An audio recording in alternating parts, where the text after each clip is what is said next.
Hello and welcome to episode number 3 of the Scottish History Podcast. My name is Owen Innes and I'm delighted to welcome you back as we continue the stories of the Scottish Wars of Independence. Today we're going to be focusing on William Wallace, or the rise of William Wallace, and where he fits into this story.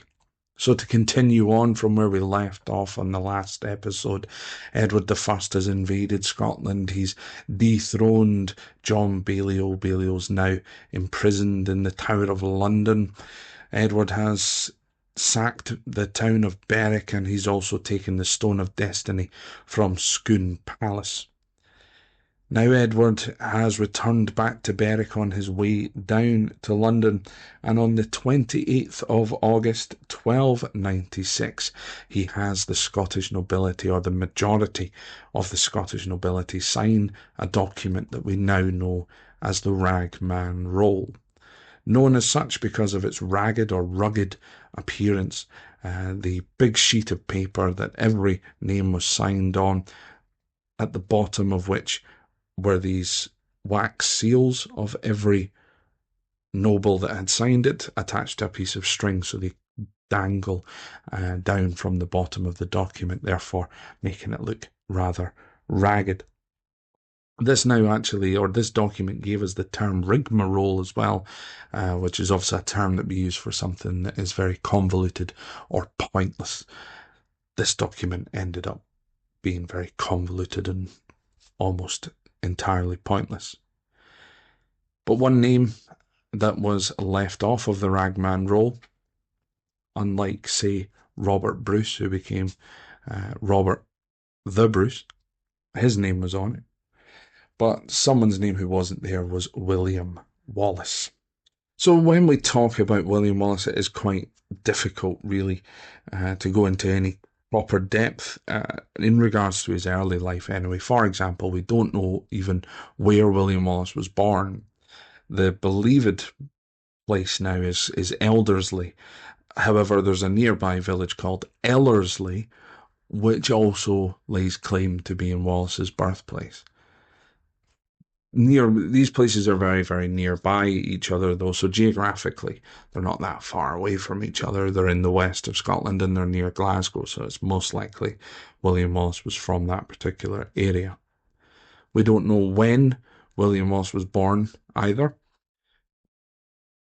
We believe it's probably around about 1270, making him about 26 years of age when the Wars of Independence kicked off.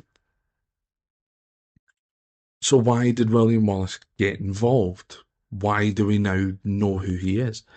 He was just the unimportant son of an unimportant knight.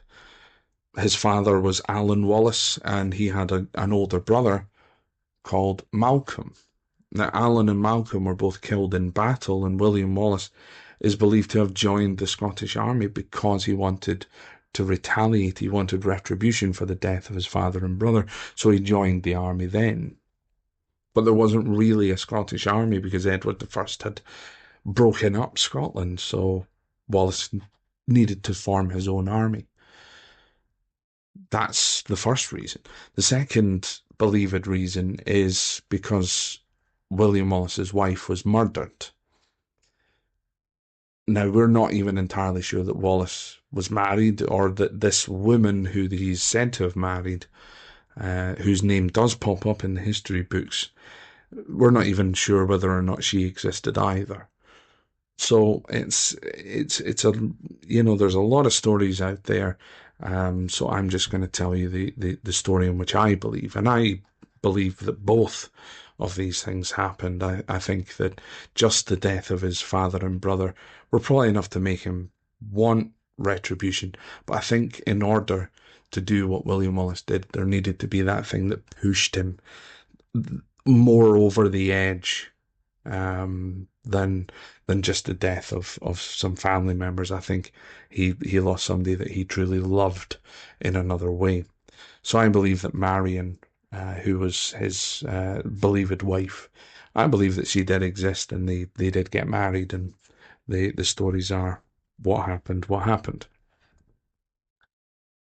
But there's a whole story into the whole thing there as well. So Wallace was not a rich man, but he wasn't a poor man. His father was, as I mentioned before, a knight. He was quite highly ranked um, in the Scottish army of the time, and he probably was a landowner as well, which would have been passed down to William when he died. So the story in regards to Wallace and his wife. So Wallace and his wife, his wife's full name was Marion Braidfoot. So the two of them were married, and Wallace was already an outlaw by this particular point. He was really made an outlaw because it is believed that he killed three English soldiers over some fish. Wallace had been out fishing one day. Five English soldiers stop him walking away from the lake. The main soldier asked William Wallace to hand over his fish, as these believed to belong to Edward the First, belonged to the king. William Wallace refused, so the soldier lunged towards him. Wallace beat the sword out of his hand, grabbed the sword, and killed three of the soldiers, leaving two of them alive, which allowed them to then go off and tell the story, which was passed down from generation to generation until about 1488 or so, when a man called Blind Harry wrote a poem about William Wallace. Unfortunately, this poem we're not entirely sure whether or not it has any form of historical significance or whether it's in any way correct. And again, that's just because 150 years of word by mouth, it's a long time for the story to be changed. So the story in regards to Wallace's wife's death is that after this incident with the five soldiers, Wallace is seen in an area called Lanark. Now, it's believed that Wallace now lived with his wife in Lanark, so Wallace was making his way back to the town when he was spotted by some English soldiers who gave chase. Wallace ran through the village of Lanark, through his house, and jumped out through the back window. Inside of the house, though, was Marion, who decided to try and barricade the door closed to stop the English soldiers being able to find Wallace. They eventually managed to barge their way in. They found Marion inside. Marion refused to tell them where Wallace was, so she was taken outside and put on a mock trial as such, and found guilty and therefore executed.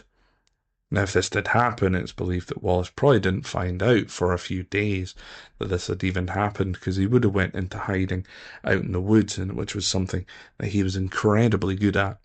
But of course, then once he'd found out, he wanted even more retribution and even more retaliation. So he went after the Sheriff of Lanark. The Sheriff of Lanark's name was William Heselrigg, and William Heselrigg was not a very well-liked man, even amongst his own troops. He was not a very well-liked man. He'd been placed there by Edward the First. He was taxing the people of Lanark. He was taxing anyone in Scotland, and of course, just with the fact that they were a force in that area, they weren't very well welcomed by the Scots. So William Wallace went and he kind of formed himself his little army that one evening broke into William Heselrigg's compound. They killed every English soldier that they could find inside until William Wallace himself found William Heselrigg, and William Heselrigg found himself decapitated in his sleep. They then burned down the entire compound so that the English could never return again. So again, for these acts of violence that he'd shown at Lanark in regards to Heselrigg and with the soldiers and the fish, etc., he was now an outlaw and he was hunted down by the English. But again, William Wallace did something he was incredibly good at. He was incredibly good at fighting. It is then believed that Wallace headed north. He started to head north because he'd heard of someone up in the north by the name of Andrew Murray. Now, Andrew Murray is a very, very important character within Wallace's story, because everyone believes that William Wallace was the leader of the Scottish Army from the beginning of the Wars of Independence, whereas in actual fact he wasn't. Andrew Murray was. Andrew Murray was from the north of Scotland. He'd taken over most of the castles in the north, especially or including Urquhart Castle, just on the banks of Loch Ness. So he'd taken over that. It's likely he probably took Dunotter Castle as well on the far east coast, just outside of Stonehaven. That very famous castle out in the sort of rocky outcrop out in the North Sea. Probably took that as well. So the two of these men joined forces, William Wallace and Andrew Murray. Again, Murray seizing most of the north of Scotland, William Wallace chasing the English out of places like Fife and Perthshire, etc. And then Wallace and Murray meet up in Dundee. So they besieged Dundee Castle. Whilst they were there, they heard that the English had formed in Stirling, and that there was a massive invasion force happening up in Stirling, so the Scots army had to go there. So Wallace, Murray, and the entire Scottish army leave Dundee, and they march as fast as they possibly could down to Stirling. And they reach Stirling by the beginning of September of 1297. And this is where we have the first battle of the Scottish Wars of Independence, the Battle of Stirling Bridge. So during the Wars of Scottish Independence, and even long before and probably long after as well, Stirling Castle was regarded as the most important castle in Scotland. The Scots wanted to have control back of Stirling Castle because it's in the heart of Scotland. It is known, Stirling itself is known as the heart of Scotland. It's right in the centre. So if you control the heart of Scotland, then obviously then you control all of the arteries leading off from there. All roads, north, south, east, west, all of them led to Stirling. Now, the castle itself is like in Edinburgh, so if you've ever been to Edinburgh, or even if you've ever been to Stirling, then obviously you'll know what I'm talking about here. But if you've never visited Scotland or even seen pictures of the castles, both Edinburgh and Stirling castles sit on top of a large volcanic outcrop. So on the top is the castle, and then looking down from Stirling Castle, you can see a river. This river is called the River Forth. And crossing over the River Forth at that particular point was a small wooden bridge. This was known as Stirling Bridge. This was the only way to cross over that bridge for 50 miles in either direction at that particular time. It was the shortest river crossing, and when the Scots turned up in the days leading up to the Battle of Stirling Bridge, the English army knew that they would have to cross over that bridge or cross over the river at some point or wait for the Scots to cross over. So this was the perfect spot for the battle to take place. Now, in modern day Stirling, when you're looking from the castle, you see the river first, and then off in the distance you see another rocky outcrop with a big tower standing on top of it. Now, the tower itself is the image which you might be looking at just now for the podcast. It was a picture I took just a couple of weeks ago of the Wallace Monument. The William Wallace Monument stands on top of what is known as the Abbey Craig, or the Abbey Crag, as we would say in Scotland.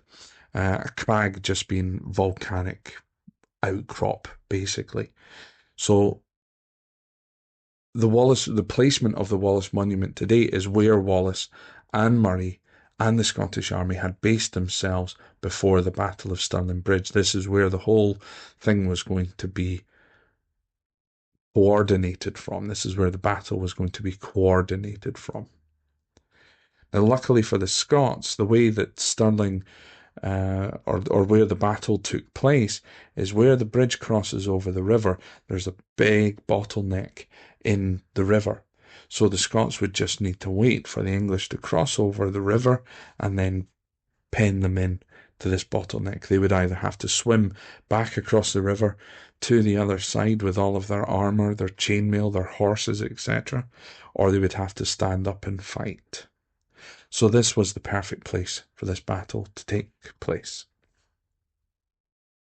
So early in the morning of the 11th of September 1297, this is when the battle took place. So early in the morning of the 11th of September 1297, the English army start to cross over the bridge.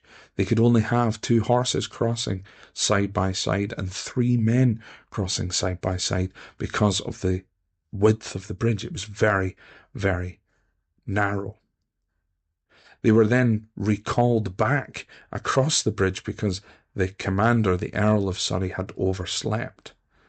But now that the Earl of Surrey had awoken, he sent 2 friars over the bridge to try and negotiate with Wallace. However, Wallace sent them back with his answer. His answer was, and I quote here, "We are not here to make peace, but to fight for our country's freedom. Let the English come on, we'll meet them beard to beard." End quote. So that's the scene in Braveheart where you've got our Mel Gibson on the back of the horse, and they do the "You may take our lives, but you'll never take our freedom." That's that, so that's embellished really from that. So after the friars have been sent back to the castle to tell the Earl of Surrey William Wallace's answer, the Scots stand and wait. Very soon, though, the English army start crossing over the bridge once again. There was about 12,000 on the castle side of the bridge. So Wallace and Murray, they only waited for about 5,000 of those troops to cross, because the Scots army on their side, there was only about 5,000 of them. So it was a one-on-one battle rather than being heavily outnumbered. So they waited for half of them to cross. The Scots then charged and penned them in this little bottleneck within the river. So the battle itself goes on for roughly about an hour or so, and it's just absolute chaos. You've got horses throwing men all over the place. You've got men jumping into the river, and eventually the bridge itself collapses, therefore meaning that no one can get back across the bridge, and then no one can advance forward across the bridge. So when the Earl of Surrey had started to realise that the battle was lost, he apparently jumped onto the back of his horse and rode the horse all the way to Berwick, never stopping once. So by the time he reached Berwick, his horse actually physically collapsed when he got there.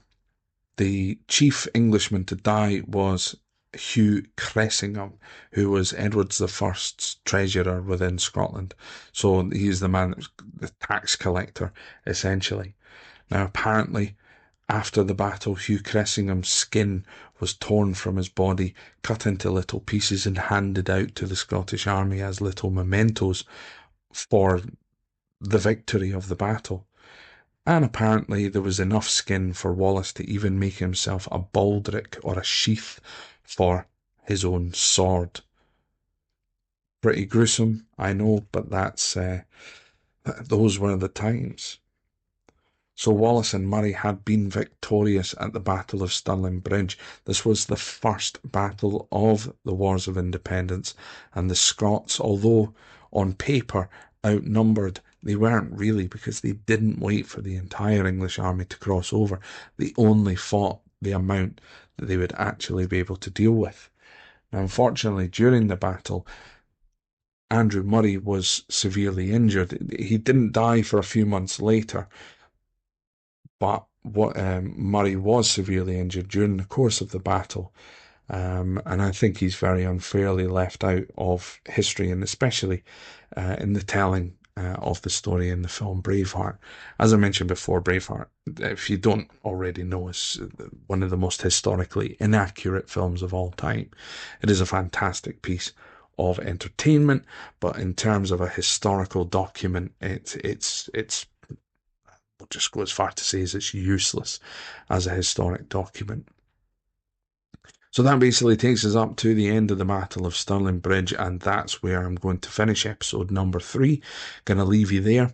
Um, so in the next part, we will cover the aftermath of Stirling Bridge and then continue on towards the Battle of Falkirk and then towards what happens after that.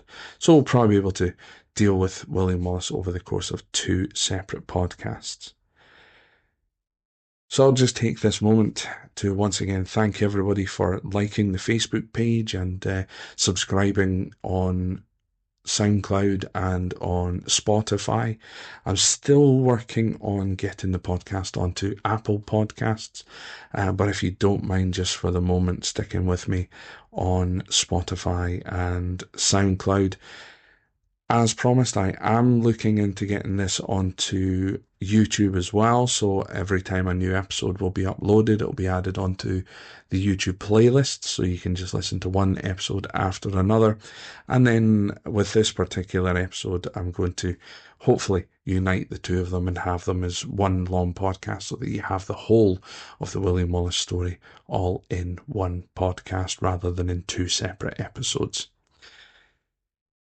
So once again, please head over to Facebook, search the Scottish History Podcast or Scott History Pod. Just type that into the search bar and you should be able to find me. We've also got the SoundCloud page, so soundcloud.com/Scott History Pod. If you want to hit me up on Twitter, I've got 1 follower, I think, at the moment. So it's at Scott History Pod. Again, bit of a theme going on here.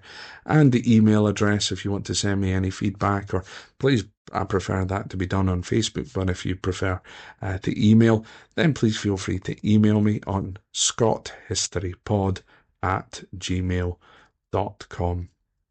So once again, I want to thank you very much for listening, and look out for part number 4 coming very, very soon. So we'll have that uploaded within the next 24 hours or so. So once again, thank you very much. Take care.